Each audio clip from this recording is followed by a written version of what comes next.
Assalamualaikum warahmatullahi wabarakatuh.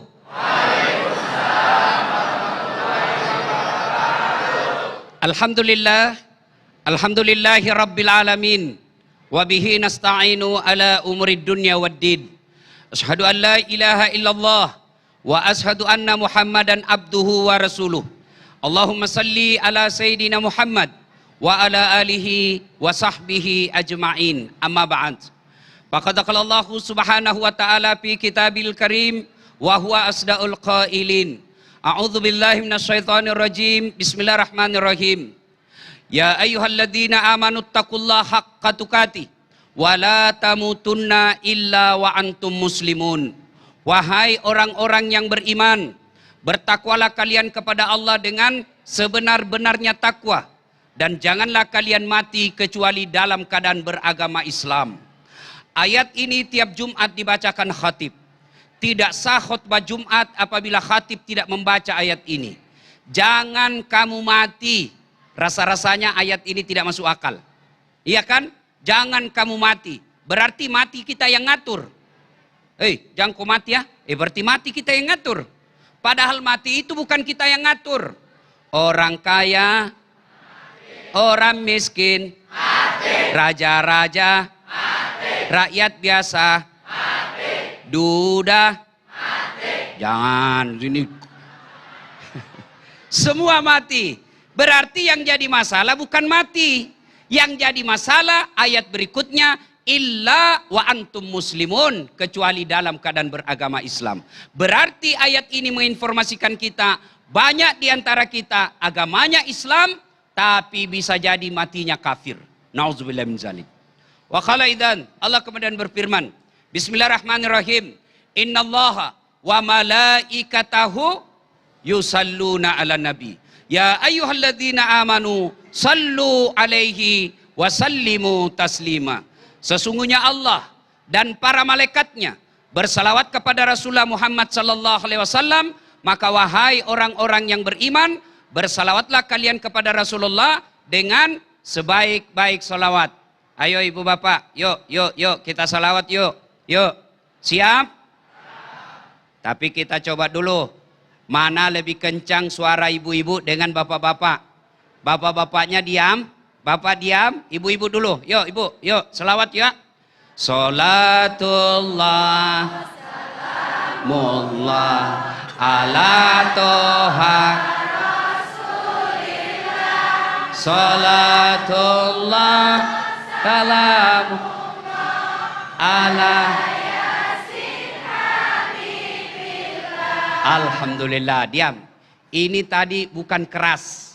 Ini namanya syahdu. Suara begini yang kasih nafsu laki-laki. Makanya cewek, kalau kau ditelepon cowok, jangan kasih syahdu suaramu. Assalamualaikum. Waalaikumsalam. Lagi di mana dek? Di rumah aja kak. Bagaimana cowokmu tidak nafsu? Coba yang tegas. Assalamualaikum. Waalaikumsalam. Lagi di mana? Di rumah. Ngapain? Bikin apa kak? 2 hari kau tidak ditelepon lagi. Waalaikumsalam.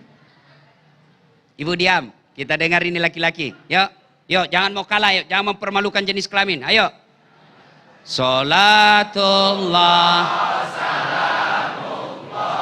ala toha rasulillah. Salatullah salamullah ala yasin habibillah. Alhamdulillahi rabbil alamin. Ibu bapak, saudara-saudara sekalian, teristimewa pemirsa TV One dimanapun anda berada, yang insya Allah dimuliakan dan dirahmati oleh Allah subhanahu wa ta'ala. Alhamdulillah, hari ini kita ketemu. Kita akan berbicara sebuah tema yang sangat menarik, yaitu proyek dalam membangun dan membina rumah tangga. Ibu bapak, saudara-saudara sekalian yang saya hormati. Nih ibu-ibu, saya mau tanya, saya mau beri informasi. Bu, dalam Al-Quran itu ada 4 jenis rumah tangga yang dicontohkan Allah. 1, suaminya beriman, istrinya kafir. Siapa? Lut alaihi salam. Yang kedua, istrinya beriman, suaminya kafir. Siapa? Fir'aun laknatullah alaih. Yang ketiga, suaminya kafir, istrinya kafir. Siapa? Abu Lahab laknatullah alaih. Yang keempat, istrinya beriman, suaminya beriman. Siapa dia? Ibrahim alaihi salam. Ibu-ibu kira-kira pilih mana ibu? Ibrahim. Tapi ibu harus tahu, Ibrahim itu dua istrinya. Langsung ibu-ibu di Makassar bilang, "Nggak usah Ustaz, lebih baik Firaun." Masya Allah. Ibrahim alaihissalam, istrinya beriman, suaminya beriman. Inilah proyek rumah tangga yang sangat luar biasa. Ibrahim alaihissalam kemudian kita kenal dengan melahirkan para nabi, melahirkan anak-anak beliau jadi nabi, cucu-cucu beliau menjadi nabi. Bagaimana Ibrahim alaihissalam dalam membentuk dan membina rumah tangganya? Inilah yang kita akan bahas pada taklim kita kali ini. Yang pertama yang harus kita tahu, untuk membina rumah tangga, itu yang pertama harus diluruskan, niatkan lurusmu. Adik-adik, siapa yang belum menikah? Angkat tangan. Siapa yang belum menikah? Oh, lebih banyak yang belum menikah rupanya. Nah, kata Nabi, nikahilah seorang perempuan. Atau kalau dia lelaki, nikahilah seorang lelaki. Nah, nikahilah seorang perempuan karena 4 hal. Yang pertama kata Nabi, karena kecantikannya. Ternyata cantik penting. Kenapa? Karena istri kita hampir 24 jam di depan kita. Kita baru bangun, ada lagi di depannya.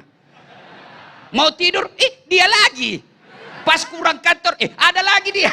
Pas mau makan, istri lagi di depan kita. Jadi kalau jelek mukanya, cepat bosan, ganti casing. Pemirsa dirahmati Allah, begitulah ketika para utusan Allah di muka bumi ini mencontohkan apa yang harus dilakukan kepada umat-umatnya. Salah satunya adalah hidup berumah tangga. Alhamdulillah, tadi telah mendapatkan paparan yang sangat luar biasa sekali bagaimanakah Nabi Ibrahim hidup bersama orang-orang yang dicintainya. Dan tentu saja, satu hal yang sangat penting sekali adalah masalah kriteria dalam memilih pasangan dalam kehidupan kita. Karena yang jelas, pasangan kita adalah orang yang akan selalu bersama kita hingga kematian kita. Bagaimanakah memilih pasangan dalam kehidupan? Itulah yang akan kita bahas dalam segmentasi selanjutnya. Tetaplah bersama kami Damai Indonesiaku yang dipersembahkan oleh Sarung Wadimor, tentu sarung kita. Oh, ternyata cantik penting tapi tidak boleh menjadi prioritas. Kenapa? Ternyata cantik ada batasnya. 17 tahun sweet 17, semua cowok kalau dia tergoda, Masya Allah. Kalau senyum, semua cowok tergoda melihatnya. 17 tahun. Tapi balik itu 17. Balik itu angka 17.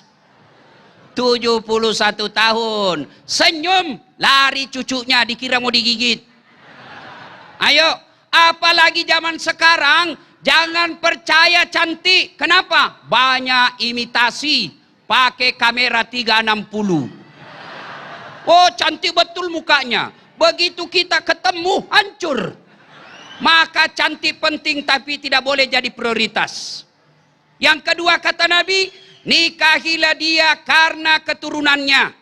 Perlu kita tahu siapa bapaknya, siapa kakeknya.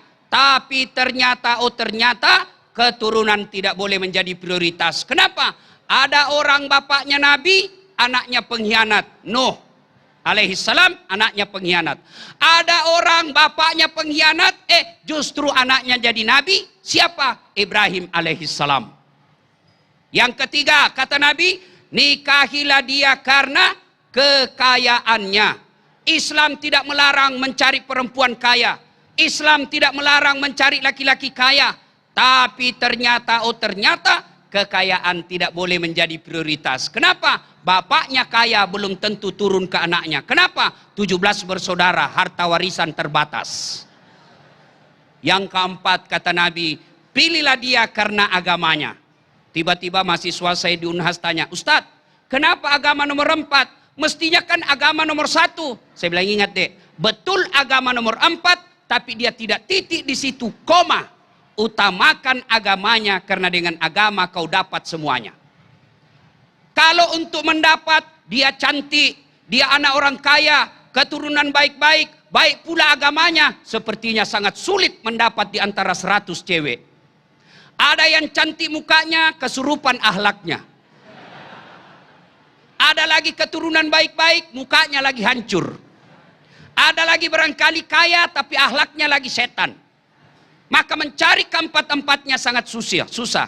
Adik-adik, kamu lihat perempuan cantik, keturunan baik-baik, kaya, bagus agamanya, ada kamu lihat? Ada adik-adik? Ada? Kalau ada tunjukkan saya juga masih mau. Maka kata Nabi, usahakan agamanya. Dengan agama, insya Allah yang tadinya mukanya tidak cantik karena ahlaknya bagus, mempercantik dirinya. Yang tadinya dia miskin tapi agamanya baik, maka dia diperkaya oleh ahlaknya. Nih, yang pertama, luruskan niat. Yang kedua, untuk menikah itu, membentuk rumah tangga yang baik. Setelah luruskan niat, percayalah, setelah berumah tangga, pasti ada masalah. Tidak mungkin ada orang tidak ada masalahnya. Ada yang bilang sama saya, Ustadz, bahagianya rumah tangganya itu. Saya bilang, kenapa kau tahu bahagia? Dia bilang, itu tahu apa Facebooknya, foto-fotonya romantis, berpeluk-peluk sama istrinya. Saya bilang, sini dulu. Foto 1 menit, tek, share 30 detik, 1 menit 30 detik. Masih ada waktu 23 jam lebih yang kita tidak tahu. Karena ada orang ukurannya dia bilang romantis, bahagia rumah tangganya karena dilihat di medsos, pelukan sama istrinya. Oh, hati-hati. Itu yang bikin share-share foto romantis, itu hanya beberapa detik. Dan kita tidak tahu berapa jam dalam rumah tangganya. Malah saya bilang, bodoh itu kalau dia bertengkar, dia foto baku tarik rambut, baru dia share ke Facebooknya. Itu namanya beleng-beleng. Tahu beleng-beleng? Dongo. Tahu dongo? Beleng-beleng. Tahu beleng-beleng? Dongo. Itu artinya, ya kalau dia share rumah tangganya yang rusak-rusak seperti itu, pasti bermasalah. Maka saudara-saudara sekalian, pemirsa TV One yang saya hormati, tidak ada rumah tangga yang tidak ada masalahnya. Rasulullah Sallallahu Alaihi Wasallam, manusia paling mulia, yang kekasih Allah, yang Allah jelaskan, andai bukan karena engkau Muhammad, saya tidak ciptakan dunia dan isinya. Begitu cintanya Allah kepada Nabi. Apa Nabi dalam rumah tangga tidak ada masalahnya? Masalah demi masalah beliau hadapi. Coba, usia masih dalam kandungan, wafat bapak beliau. Coba, masih dalam kandungan, wafat bapak. Lahir, sudah yatim. Baru 3 hari dilahirkan, diambil ibu susunya. Usia 4 tahun, baru dikembalikan ke ibunya. Usia 6 tahun, di desa Afwa setelah ziarah kubur, bapaknya meninggal. Usia 6 tahun, meninggal. Ibu beliau, berarti cuman 2 tahun bersama ibunya. Diambil oleh kakeknya, Abdul Muttalib. Usia 8 tahun, meninggal lagi kakek beliau, diambil oleh pamannya. Usia 12 tahun, beliau sudah mulai berdagang. Usia 16 tahun, mulai berdagang. Dagangannya bukan antar kota, tapi dagangnya antar negara. Jangan bayangkan naik pesawat, jalan kaki, kadang pakai onta. Nabi, setelah diangkat menjadi rasul, apakah selesai dalam hidupnya? Masalah demi masalah, diusir dari kampung beliau. Yang kita peringati dengan tahun baru Hijriah. Siapa yang mengusir beliau? Bukan orang lain. Siapa yang mengusir beliau? Pamannya sendiri, Abu Lahab. Diusir dari Mekah. Pergi ke Taif. Dengan harapan di Taif dibantu. Apa Nabi mendapat pertolongan? Justru di Taif, Nabi dilempari, dimaki. Lalu Nabi pindah ke Madinah. Sampai di Madinah, apa Nabi tidak ada masalah? Masalah demi masalah pun beliau lalui. Dengan apa? Peperangan, peperangan, dan peperangan. Nabi saja ada masalahnya, apalagi kita. Berarti yang jadi masalah bukan masalah. Yang jadi masalah kita, bagaimana cara mengatasi masalah. Rasulullah Sallallahu Alaihi Wasallam, beliau ketika ada masalahnya, beliau beliau memakai 2 rumus yang diajarkan dalam Al-Quran. Begitu ada masalahmu, ista'inu bis sabri was salah. Sabar, perbaiki solatmu, saya yang selesaikan masalahmu. Ibu-ibu, halo ibu, bu, ada ndak di sini ndak ada masalahnya? Ada? Ini malah saya lihat muka-muka penuh masalah semua ini. Ayo.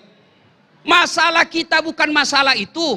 Masalah kita adalah bagaimana cara mengatasi masalah. Ada yang katanya sama saya, Ustadz, istriku tidak nurut sama saya. Ada lagi yang berkata, Ustadz, suami saya selingkuh. Ada lagi yang berkata, Ustadz, anak saya tidak mau mendengar. Ada lagi yang berkata, Ustadz, suami saya kasar. Masalah demi masalah. Nah, saya tanya, Ibu, sholat enggak? Nah, itu dia masalahnya, Ustadz. Itu rumusnya. Kalau kau tidak sholat, pasti penuh masalah hidupmu. Adik-adik sekalian, ada penuh masalah di sini? Ada yang disenang tapi dia tidak senang kita? Ustadz, ada perempuan kusuka betul, mau betul sama saya. Dia pun juga mau, tapi mau muntah. Iya kan? Nah, itu kan pasti masalah. Begitu ada masalahmu, kau datang kepada Allah, berdoa kepada Allah, selesai sholat. Cuma anak-anak sekarang generasi milenial, ada masalahnya, rajin betul dia berdoa. Di mana dia berdoa? Coba lihat anak-anak kita sekarang. Mau pergi sekolah, ya Allah, mudahkan perjalananku. Sampai di sekolah update status lagi. Ya Allah, mudah-mudahan guruku tidak datang. Update status lagi, datang gurunya. Ya Allah, mudah-mudahan guruku cepat keluar. Rajin betul berdoa. Tapi di mana dia berdoa? Di status. Sibuknya itu Tuhan mau baca statusmu. Maka berdoa itu dalam sholat. Begitu ada masalah, yuk mengadu kepada Allah. Mengadu kepada Allah dalam sholat kita.